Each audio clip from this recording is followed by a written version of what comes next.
और अब बगैर हेलमेट के नहीं मिलेगा पेट्रोल। जम्मू में जारी है कार्निवल मेला, बच्चों के लिए खास कशिश का हामिल ये कार्निवल मेला। सस्ते दामों पर मिल रही है जरूरी अशिया।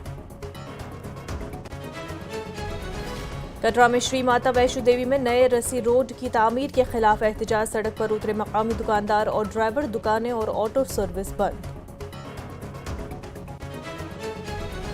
करोड़ों रुपए की लागत से बनने वाले इस प्रोजेक्ट का 80% काम मुकम्मल, मकामी मईशत को मिलेगा फरोग, लोगों को मिलेगा रोजगार।